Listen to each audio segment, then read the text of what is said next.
إن الحمد لله نحمده ونستعينه ونستغفره ونعوذ بالله من شرور أنفسنا ومن سيئات أعمالنا من يهده الله فلا مضل له ومن يضلل فلا هادي له وأشهد أن لا إله إلا الله وحده لا شريك له وأشهد أن محمدا عبده ورسوله يا أيها الذين آمنوا اتقوا الله حق تقاته ولا تموتن إلا وأنتم مسلمون يا أيها الناس اتقوا ربكم الذي خلقكم من نفس واحدة وخلق منها زوجها وبث منهما رجالا كثيرا ونساء واتقوا الله الذي تساءلون به والأرحام إن الله كان عليكم رقيبا يا أيها الذين آمنوا اتقوا الله وقولوا قولا سديدا يصلح لكم أعمالكم ويغفر لكم ذنوبكم ومن يطع الله ورسوله فقد فاز فوزا عظيما أما بعد فإن خير الحديث كتاب الله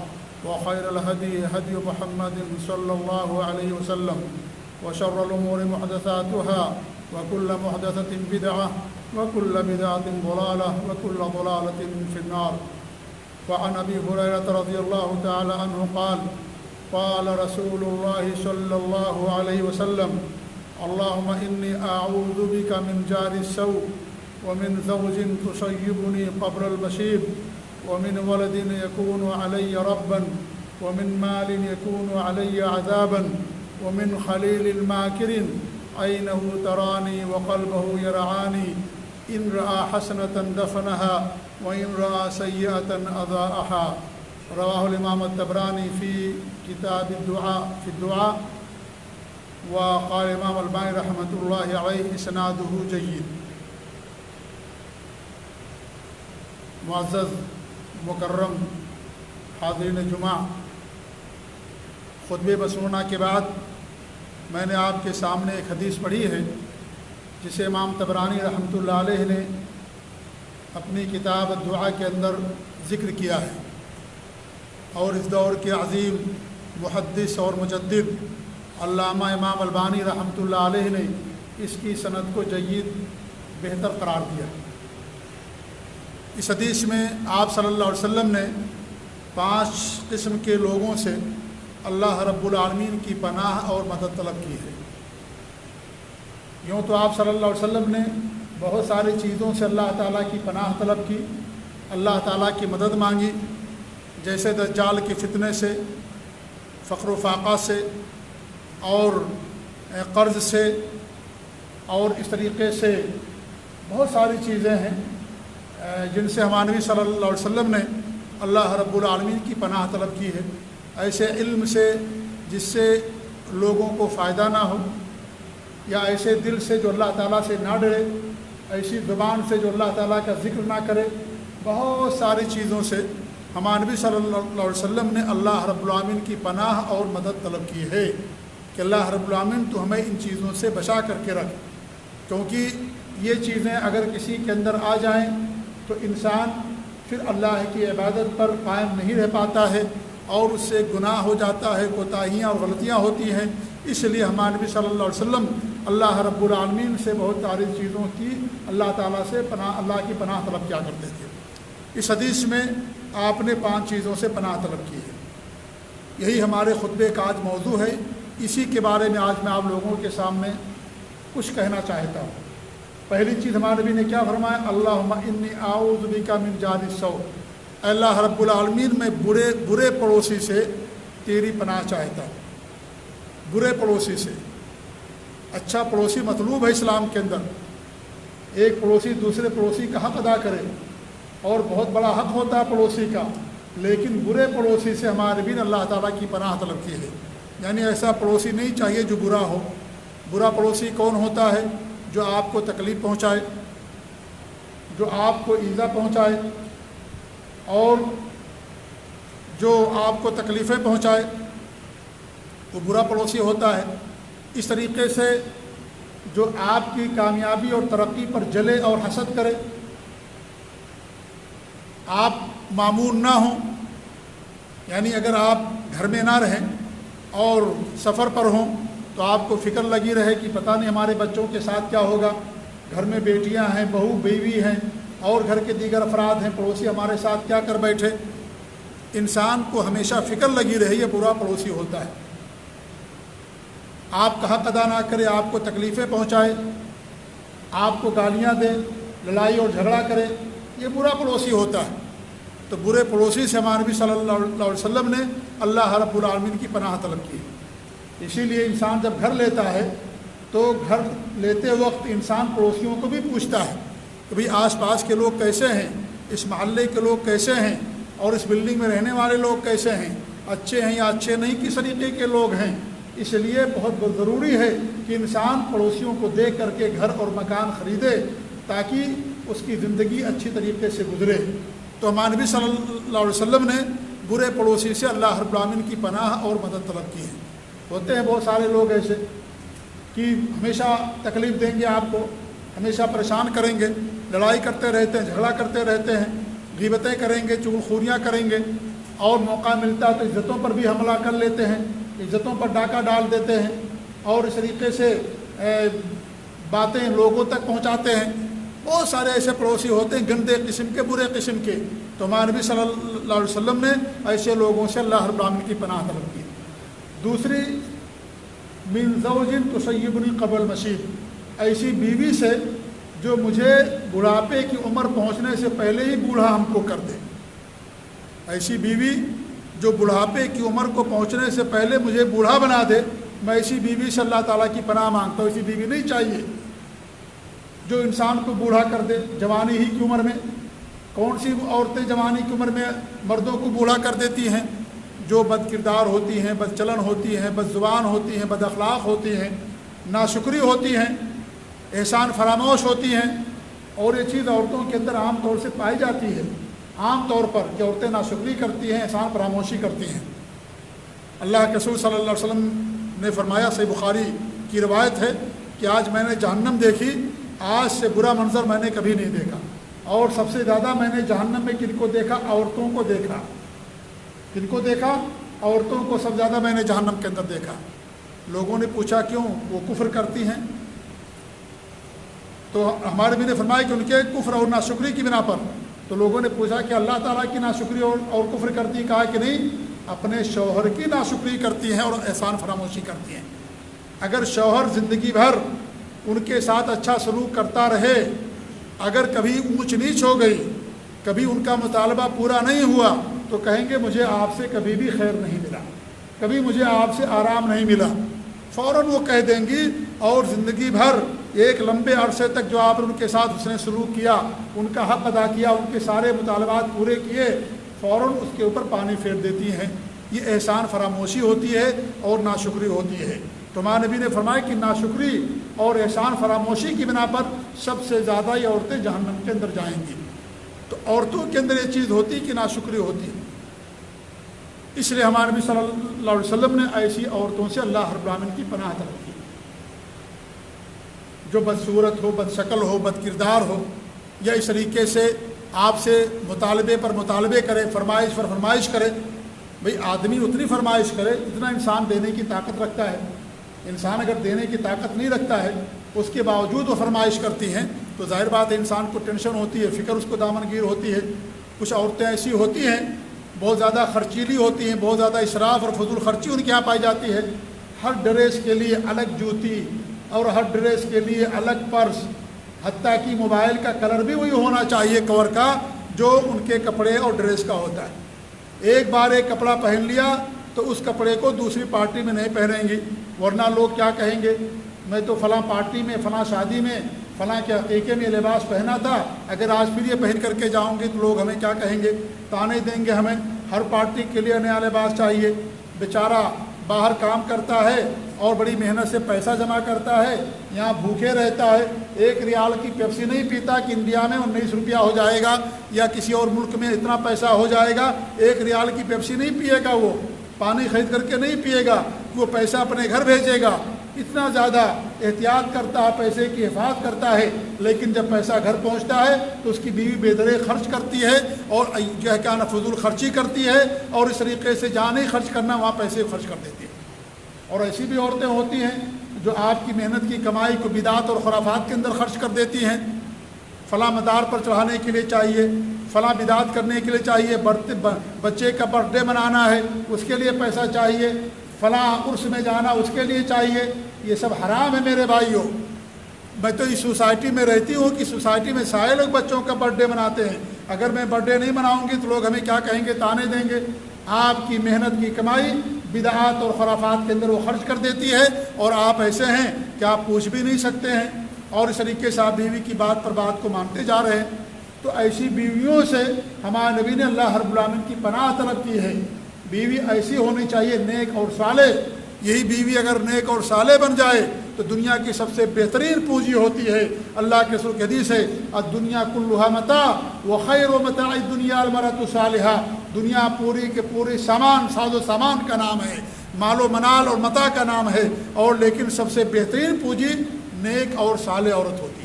کتنا اونچا مقام اللہ نے دیا ایک عورت اور ایک خاتون کو، دنیا کی تمام چیزوں میں سب سے بہتر چیز کو قرار دیا، خیر و متاع دنیا، دنیا کے متاع میں سب سے بہتر متاع کیا ہے؟ نیک اور صالح عورت ہے۔ نیک اور صالح عورت کیا؟ جو شکر ادا کرتی ہے، اپنے شوہر کے اطاعت کرتی ہے، خدمت کرتی ہے، جو مل جائے اس پر قناعت کرتی ہے، مطالبات نہیں کرتی، فرمائشوں پر فرمائشیں نہیں کرتی کہ ہم کو فلاں چیز چاہیے۔ جب آپ گھر میں آتے ہیں تو آپ کو دیکھ کر کے مسکراتی ہے۔ انسان جب محنت مزدوری کر کے بزنس کر کے باہر سے گھر کے اندر آتا ہے، تھک مات کر کے اور پریشان ہو کر کے اپنی بیوی کو دیکھتا ہے، بیوی مسکرا کر کے اس کا استقبال کرتی ہے، اور مرد کا سارا غم دور ہو جاتا ہے، اس کی ساری تکلیف اور پریشانیاں دور ہو جاتی ہیں، خوش ہوتا ہے، اسے تسلی دلاتی ہے، اسے دلاسا دلاتی ہے۔ کوئی بات نہیں ہے، ہم سے بھی زیادہ برے اور گئے گزرے لوگ دنیا کے اندر موجود ہیں، کوئی بات نہیں، اگر ہمارے پاس مال کی کمی ہے الحمدللہ ہمارے پاس دین کی دولت ہے، بہت ساری دولتیں اللہ رب العالمین ہم کو دے رکھی ہیں، ہمارا پیار، ہماری محبت، یہ بہت بڑی دولت ہے میرے بھائیوں۔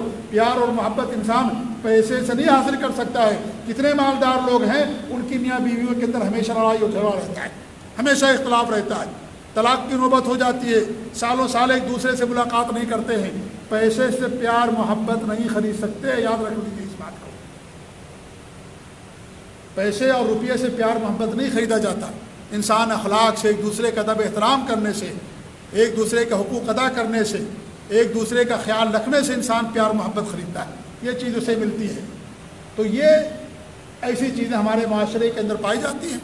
تو نیک عورت دنیا کی سب سے بہترین پونجی ہے۔ کتنا اونچا مقام دیا اللہ رب العالمین نے یا دین اسلام نے عورت کو۔ اگر وہ ماں ہے تو ماں کے قدموں کے نیچے جنت ہے، اگر وہ بیٹی ہے انسان اس کی تربیت کرتا، ہمارے نبی نے اس کے لیے جنت کی ضمانت دی۔ اگر کسی کے پاس 2 بہنیں ہیں ان بہنوں کی تربیت کرتا ہے، ان کو پر مال خرچ کرتا ہے اور ان کی تعلیم پر خرچ کرتا ہے، ان کی بیماریوں پر خرچ کرتا ہے، ان کی شادی اور بیاہ کرتا ہے، ایسے آدمی کو اللہ رب العالمین ہمارے نبی نے جنت کی بشارت سنائی۔ ماں کے قدموں کے نیچے جنت۔ ماں اگر عورت ماں کے روپ میں ہے اس کے قدموں کے نیچے جنت ہوتی ہے۔ اگر بیوی ہے، نیک بیوی ہے، دنیا کی سب سے بہترین چیز ہے وہ، اور اگر بہن ہے تو اس کی تعلیم و تربیت پر جنت کی بشارت دی گئی، اور اگر بیٹی ہے تو بھی اس کی تعلیم و تربیت پر جنت کی بشارت دی گئی۔ کیا اور کسی دھرم کے اندر عورت کے مقام مل سکتا ہے؟ نہیں مل سکتا جو مقام دین اسلام نے عورتوں کو دیا ہے۔ تو سب سے بہترین عورت اگر نیک ہو سب سے بہترین، اور اگر بری ہو جائے تو ایسی عورت سے ہمارے نبی نے اللہ رب العالمین کی پناہ طلب کی۔ ساتھ ہی ساتھ میرے بھائیوں، جہاں یہ عورتوں کے لیے ہوئی، ہم مردوں کے لیے بھی ہے۔ کچھ ایسے مرد ہوتے ہیں جو اپنی بیویوں کے لیے، بیویوں کو جوانی کی عمر میں انہیں بوڑھی بنا دیتے ہیں۔ کچھ ایسے مرد ہوتے ہیں نافرمان قسم کے، شرابی ہوتے ہیں اور غلط کام کرنے والے ہوتے ہیں، محنت مزدوری کرنے والے نہیں ہوتے، مارنے والے، ظلم کرنے والے اور پیٹنے والے، اپنی بیوی کو چھوٹی چھوٹی بات پر سزا دینے والے۔ کچھ لوگ تو ایسے ہوتے ڈنڈا لے کر کے مارتے ہیں، اور باقاعدہ لاٹھی اور جو ان کے ہاتھ میں مل جائے اسے لے کر کے مارتے ہیں۔ اللہ اکبر! آپ کی بیوی ہے، وہ آپ سے کمزور ہے، اس کے ساتھ آپ رحم کا معاملہ کیجیے۔ اللہ کے رسول حدیث آپ فرماتے ہیں کہ ہم میں سب سے بہتر انسان وہ ہے جو اپنے اہل و عیال کے لیے بہتر ہو، اور میں سب سے زیادہ اپنے اہل و عیال کے لیے بہتر ہوں۔ ڈنڈے اور سوٹا اور لاٹھی سے بیوی کو مارنا یہ بہادری نہیں ہے، یہ بزدلی ہے۔ یہ جو بزدل اور کمزور ہوتا ہے ایسا کرتا ہے۔ بزدلوں کو، کمزوروں کو مارنا یہ بہادری نہیں کہلاتی۔ وہ بیچاری عورت اپنے گھر بار کو اور اپنے بھائی بہنوں کو، ماں باپ کو چھوڑ کر کے آپ کے گھر پر آئی ہوئی ہے، آپ ترس کھائیے، اس کے ساتھ رحمت کا معاملہ کیجیے، پیار اور محبت کے ساتھ اس کے ساتھ پیش آئیے، اس کے حقوق کو ادا کیجیے۔ ہمارے بھی فرماتے ہیں سب سے بہتر میں اپنے اہل و عیال کے لیے ہوں، اور وہ سب سے بہتر ہے جو اپنے اہل و عیال کے لیے بہتر ہوں۔ باہر تو سب کے ساتھ انسان اچھے سلوک سے پیش آتا ہے، لیکن گھر کے اندر جب پہنچتا ہے تو بیوی پر ظلم کرتا ہے۔ یہ بہادری نہیں ہے، یہ بدخلقی ہے۔ یہ آپ کی بیوی، آپ کے بچے، آپ کے خاندان کے لوگ، گھر والے آپ کے اخلاق کے دوسروں کے مقابلے میں زیادہ حقدار ہیں کہ آپ ان کے ساتھ اچھے اخلاق سے پیش آئیے۔ اللہ کے رسول صلی اللہ علیہ وسلم کی حدیث ہے کہ مجھ سے سب زیادہ قیامت کے دن قریب وہ ہوگا جو اچھے اخلاق والا ہوگا۔ سب سے بہتر مومن وہ ہے جو اچھے اخلاق والا ہے، لہذا اچھا اخلاق اپنائیے۔ اگر اللہ کے رسول کی رفاقت چاہتے جنت کے اندر، نبی کی صحبت چاہتے جنت کے اندر، اچھا اخلاق اپنائیے، برے اخلاق سے توبہ کیجیے۔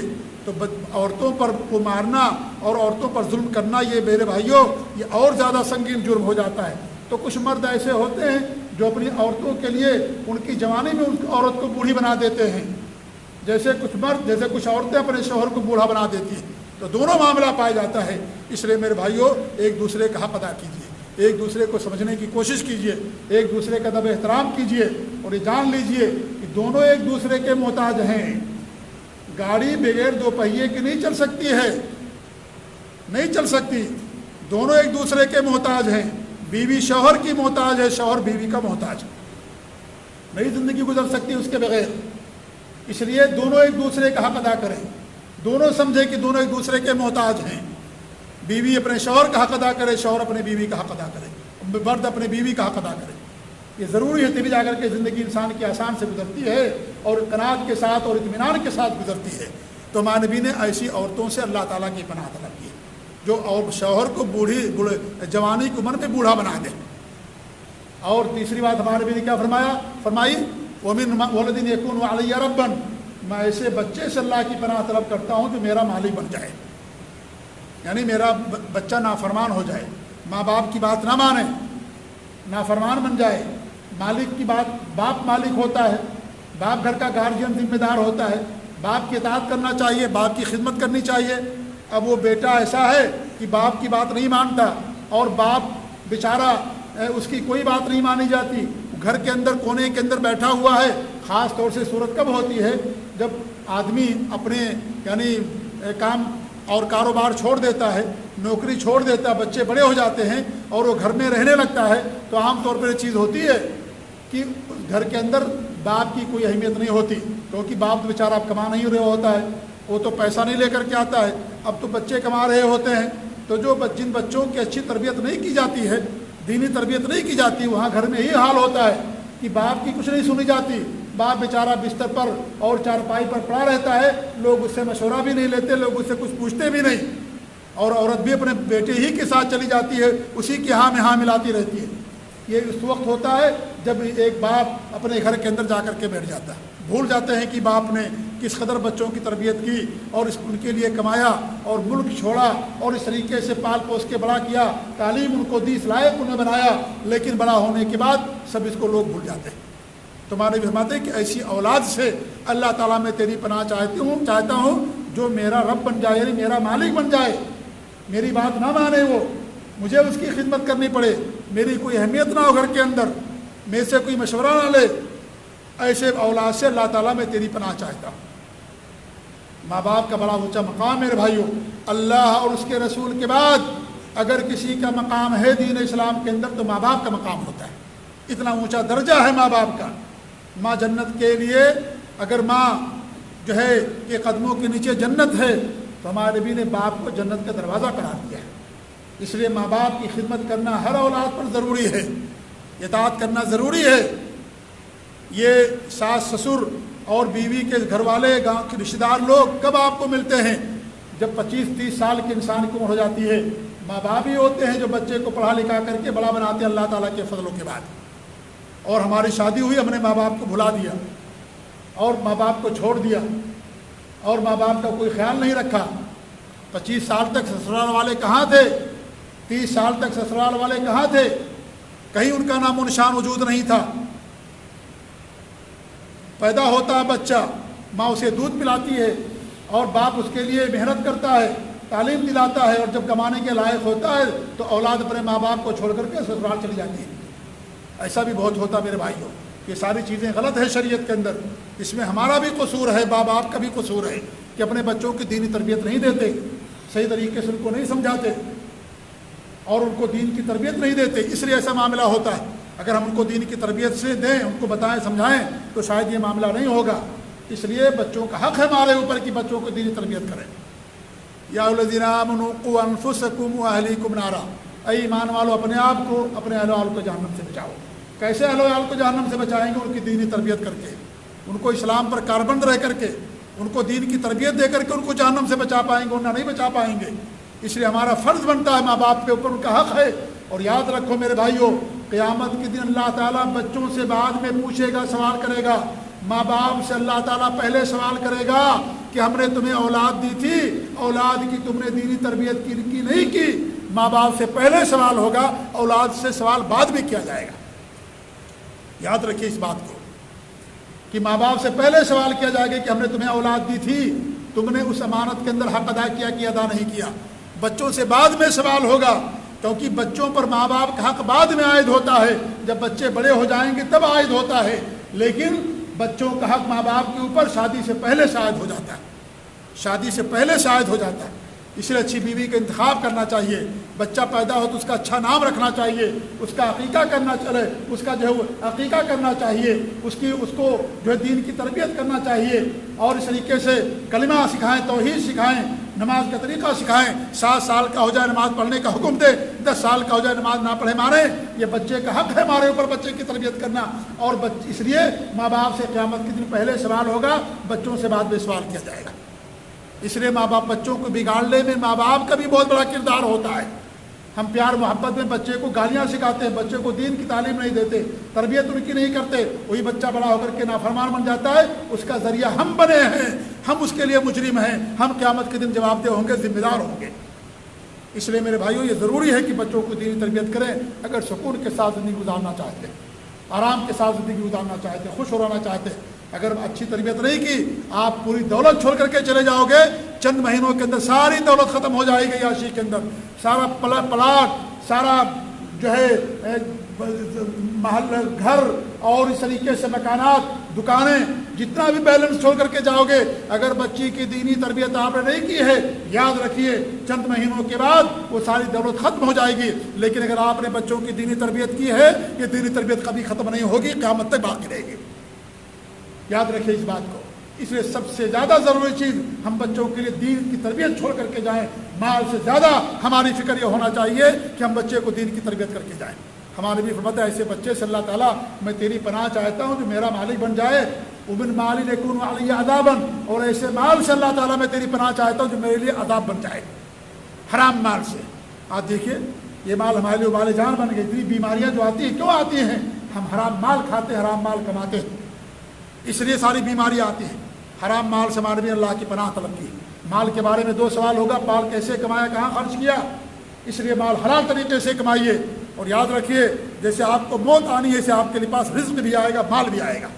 جیسے ہم موت سے بھاگتے ہیں، موت سے بھاگنے کے باوجود بھی کوئی موت سے نہیں بچتا، ایسے ہی میرے بھائیوں آپ رزق سے کتنا بھی بھاگو گے، اللہ نے آپ کے لیے اگر رزق لکھ دیا ہے تو رزق آ کر کے آپ کو رہے گا۔ ایمان رکھو اللہ رب العالمین پر، اللہ پر توکل و بھروسہ کرو۔ ہمارے نبی کی حدیث ہے یہ، ہمارے نبی سچے ہیں، صادق مصدوق ہیں۔ ہمارے نبی نے فرمایا ہے کہ لوگ جیسے موت سے ڈرتے ہیں لیکن موت سے ڈرنے کے باوجود بھی موت آتی ہے، ایسی لوگ اگر رزق سے بھاگیں گے جیسے موت سے بھاگتے ہیں، اللہ نے رزق لکھا ہے تو ان کو رزق آ کر کے مل کر کے رہے گا، اس سے پہلے ان کی موت نہیں آ سکتی۔ جتنا اللہ نے لکھا ہے اتنا ملنے کے بعد ہی انسان کو موت آتی ہے، لیکن انسان ناشکرا ہوتا ہے، بے صبرا ہوتا ہے، جلد باز ہوتا ہے، اور جلدی مالدار بننا چاہتے اس لیے حرام طریقہ اپنا لیتا ہے، لیکن مال اس سے زیادہ نہیں ملتا جتنا اللہ نے لکھا ہے۔ جتنا اللہ نے لکھا اتنا ہی ملتا ہے، اگرچہ انسان حرام طریقہ اپنا لیتا ہے۔ اللہ نے لکھا تھا کہ مال اس کو ملے گا، لیکن انسان نے جلد بازی کر لیا، جلد بازی کی انسان نے اللہ پر بھروسہ نہیں کیا، توکل نہیں کیا، اعتماد نہیں کیا، وہ سبب نہیں اپنایا جس سبب کی بنا پر اللہ تعالیٰ اس کو مال دینے والا تھا، اس لیے اس نے حرام مال طریقہ اپنا لیا، لیکن اس سے زیادہ نہیں ملا جتنا اللہ نے اس کے لیے لکھا تھا۔ تو ایسے مال سے جو ہمارے لیے عذاب بن جائے، قیامت کے دن عذاب کا ذریعہ بنے، قبر میں عذاب کا ذریعہ بن جائے، دنیا میں پریشانی اور بیماریوں کا ذریعہ اور سبب بن جائے، ایسے مال سے اللہ تعالیٰ کی میں پناہ چاہتا ہوں، مانوی فرمایا کرتے تھے۔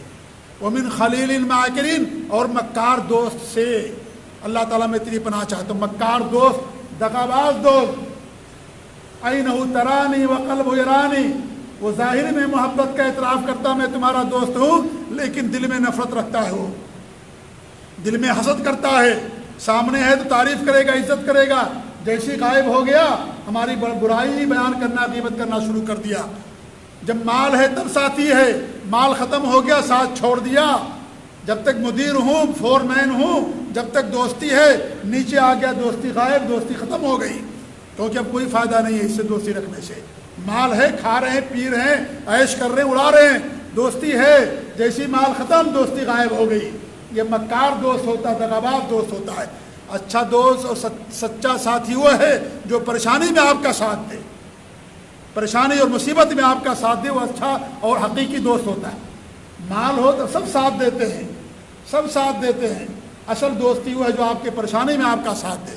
آپ بیمار ہوں، آپ کے پاس پیسے نہ ہوں، آپ ضرورت مند ہوں، آپ کو ضرورت پوری کرے، آپ کو قرض دے، آپ پریشان کرے، آپ کے ساتھ اچھا سلوک کرے، وہ اصل دوست ہوتا ہے۔ ایسا نہیں جو پریشانی میں آپ سے غائب ہو جائے، جیسے سورج ڈوبتا ہے تو انسان کا سایہ غائب ہو جاتا ہے، وہی ہماری صورت ہو گئی ہے کہ انسان جب پریشانی میں آتا ہے تو انسان غائب ہو جاتا ہے اس کی زندگی سے۔ یہ اچھی دوستی نہیں ہے، یہ بری دوستی کی مثال ہے۔ اس لیے اچھے دوستوں کو دوست بنائیے، جو آپ کو پریشانی میں ساتھ دے، جو تنگی میں آپ کا ساتھ دے، اور مالداری میں ساتھ دینے والے تو کروڑوں لوگ موجود ہیں، سب آپ کا ساتھ دیں گے، اس کے لیے ضرورت نہیں ہے۔ پریشانی میں جو آپ کا ساتھ دے وہ آپ کا سچا اور اصلی اور حقیقت میں آپ سے محبت کرنے والا دوست وہی ہے میرے بھائی۔ تو ایسے بکار دوست سے ہمارے نبی نے اللہ رب العالمین کی پناہ طلب کی۔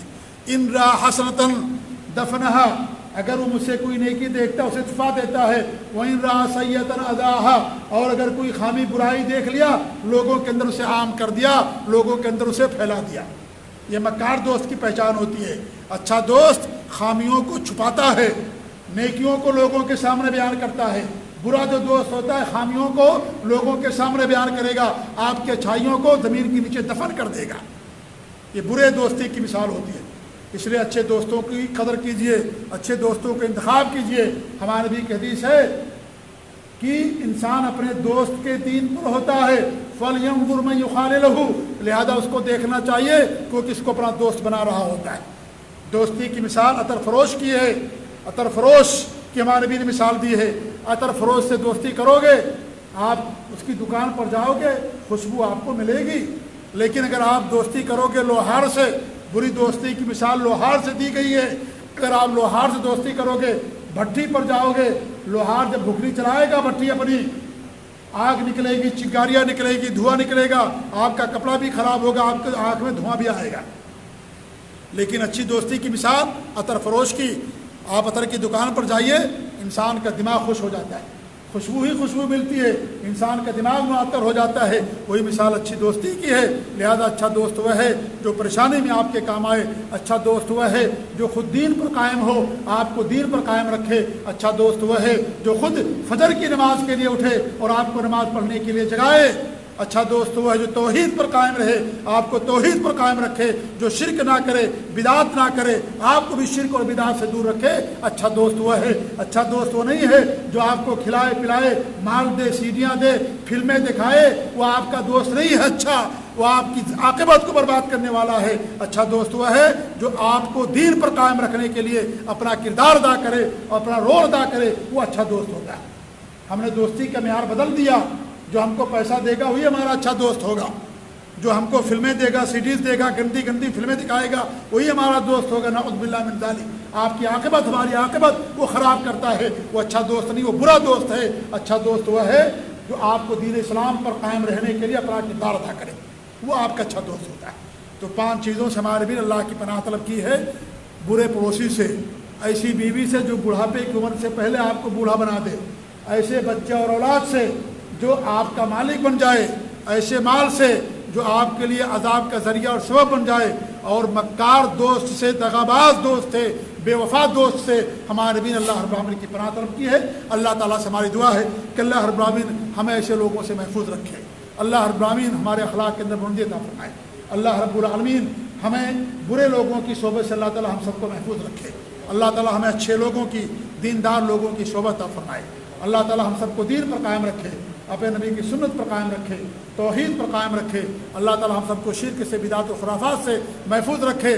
ہماری جب وفات ہو ہماری زبان سے کلمہ توحید جاری ہو۔ وفات کے بعد اللہ رب العالمین ہم سب کو قبر کے عذاب سے محفوظ رکھے، جہنم کے عذاب سے محفوظ رکھے، اور جنت الفردوس میں اپنے نبی صلی اللہ علیہ وسلم کی رفاقت اور معیت نصیب فرمائے، آمین۔ بارک اللہ لی ولکم فی القرآن العظیم ونفعنی وإیاکم بالآیات والذکر الحکیم، انہ تعالی جواد کریم ملک بر رؤوف رحیم۔